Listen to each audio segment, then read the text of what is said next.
My fiancée insisted the house I was paying for be in her name only. When I refused, she looked me dead in the eye and said, then maybe we shouldn't get married. So I agreed. That's the moment she realized her ultimatum had backfired. Hello, Reddit I plus here. I'm not proud of how long it took me to realize my engagement wasn't a partnership. It was a negotiation where I was expected to keep paying until I stopped asking questions. I'm 33 now.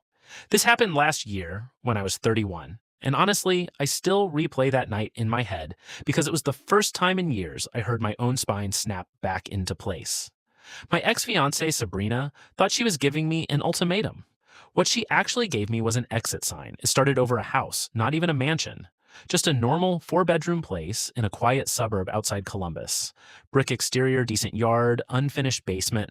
The kind of home people buy when they want stability instead of Instagram content. I'd spent almost a decade building toward that moment. I work as a project estimator for a commercial construction company. Long hours, constant deadlines, spreadsheets until my eyes burn. Not glamorous, but the money is solid, and I'm obsessive about financial planning because I grew up watching my parents drown. My father lost our childhood home after trusting the wrong business partner. My mother spent years pretending overdue notices were mailing mistakes, so my younger sister wouldn't panic. I learned early that money doesn't destroy relationships, it exposes them. Sabrina and I met at a friend's birthday dinner. She was funny, gorgeous, confident in that dangerous way where you mistake arrogance for charisma at first. She worked in social media management and made decent money, but spent every dollar like it physically hurt her to keep it. Designer bags, luxury skincare, weekend trips she couldn't afford, bottle service for photos she posted with captions about soft life energy. When we started dating, I ignored the warning signs because she always had an explanation. I deserve nice things. I grew up poor, so I'm healing my inner child. I'll get serious about saving later. Later never came. Over 3 years together, I paid off my truck, maxed my retirement contributions, built my emergency fund to 6 figures, and saved enough for a down payment. Sabrina accumulated more debt. Not catastrophic debt. The worst kind, normal-looking debt. The kind people justify. Monthly payments, buy now, pay later plans, 3 credit cards hovering near their limits while pretending everything's fine. The first crack happened during mortgage pre-approval. My credit score was 812. Hers was 592. The lender actually paused during the meeting and asked if we intended to apply jointly or individually. I answered individually before Sabrina could speak because I already knew the truth. Without me, there was no loan. On the drive home, she stayed unusually quiet. Then she said it. If we're buying together, the house should really be in my name. I laughed because I genuinely thought she was joking. She wasn't. I'm serious, she said. Women need security. I glanced over at her. Security from who? You never know what can happen in marriages. Interesting sentence to hear from someone before the wedding invitations were even mailed. I asked her why my name wouldn't also be on the house. She said her mother believed women should always control the home because men become different after marriage. That sentence sat in my stomach like spoiled milk. I told her no immediately, not rude, not angry, just calm. No, if we buy a house after marriage, we put both names on it. Equal ownership, equal responsibility. That should have ended the discussion. Instead, it became a campaign. For months, she brought it up constantly, at restaurants, before bed, while we watched TV, during family dinners where her mother conveniently joined the conversation like she'd been briefed beforehand. Her mother, Rochelle, hated me from the moment she realized I wasn't easy to manipulate. Rochelle had been divorced 3 times and talked about men like failed investment opportunities. According to her, every woman needed insurance. Apparently, I was supposed to become the premium payment. The pressure escalated slowly. Sabrina accused me of not trusting her. Then she accused me of being controlling. Then selfish. Then emotionally unavailable. Every conversation somehow circled back to the same thing. Transfer the house into her name. One night she actually said, "If you loved me, paperwork wouldn't matter." That line almost worked on me. Almost. But here's the thing. People don't tell you about manipulation. Once you notice the pattern, you can't unsee it. Every argument suddenly looks rehearsed. Every tear feels scheduled. Every emotional reaction starts sounding like a sales pitch. The real turning point came 2 weeks before everything exploded. I got home from work and found Sabrina and her mother sitting at the dining table with printed documents. Legal documents. Rochelle smiled at me like a shark. "We spoke with an attorney," she said. That sentence alone nearly made me walk back out the door. Sabrina slid the papers toward me. A property agreement. Basically, I would purchase the house entirely with my savings, qualify using my income, make the mortgage payments myself, and ownership would immediately transfer solely to Sabrina after closing. I actually laughed again, not because it was funny, because my brain needed a second to process the audacity. You already met with a lawyer? I asked. Sabrina crossed her arms. We're trying to protect my future. With my money. Why are you making this transactional? That question nearly gave me an aneurysm. Transactional? You drafted legal documents behind my back to take ownership of a property you couldn't financially qualify for. What exactly did she think a contract was? Poetry? I looked at Rochelle. You seriously think this is reasonable? She leaned back in her chair like she'd been waiting her whole life for this moment. A real man provides security without making a woman beg for it. There it was. The sentence manipulative people use when logic fails.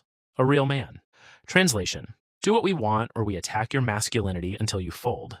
3 years earlier, that probably would have worked. But something inside me had changed by then. Maybe exhaustion, maybe clarity, maybe self-respect finally clawing its way back from the grave. I set the papers down. No.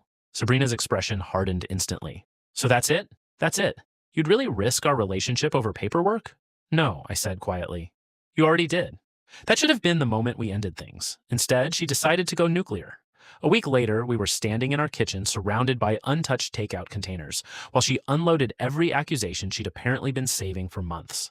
I was selfish, emotionally stingy, obsessed with control, terrified of commitment, probably cheating. That last one actually stunned me because I'd spent the previous Saturday helping her cousin move apartments in 90-degree heat. Then came the line, the one she clearly expected to break me. Then maybe we shouldn't get married. She delivered it with complete confidence too. Arms crossed, head tilted, that smug expression people wear when they think they've cornered you emotionally. She expected panic, expected bargaining, expected me to chase her. Instead, I felt something strange.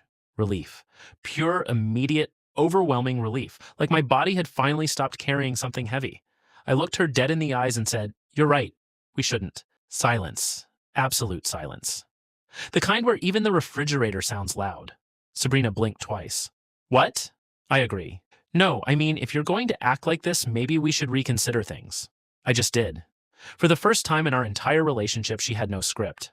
I watched the confidence drain out of her face in real time. Wait, she said. You're serious? Completely. Then came the backpedaling, fast. Suddenly she didn't mean it like that.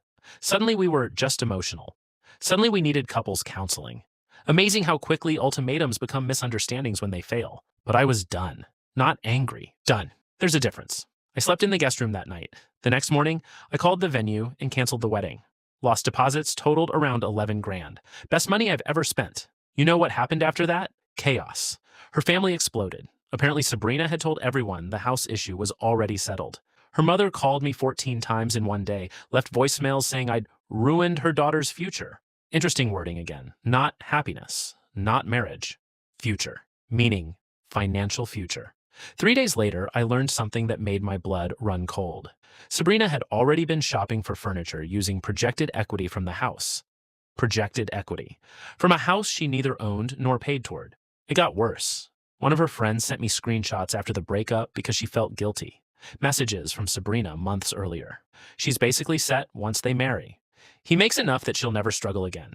My mom says I'd be stupid not to protect myself. Not once in those messages did she talk about loving me. Not once. Just security, assets, lifestyle. I felt sick reading them. But honestly, I also felt free. Because the worst thing isn't discovering someone used you. The worst thing is marrying them before you find out. The breakup got ugly after she realized I wasn't changing my mind. She demanded reimbursement for wedding expenses she barely contributed to. Told mutual friends I was financially abusive. Claimed I led her on. One friend actually called me heartless. Until I showed him the property agreement. His exact words were, "Dude, what the hell?" Yeah, exactly. The wildest part came about 4 months later. I heard through mutual friends that Sabrina got engaged again. Quickly. Like suspiciously quickly. Apparently the new guy works in medical device sales and owns 2 rental properties. God bless him. I genuinely hope he likes paperwork. As for me, I bought the house alone. Closed 6 months after the breakup. Same neighborhood, same layout, different address.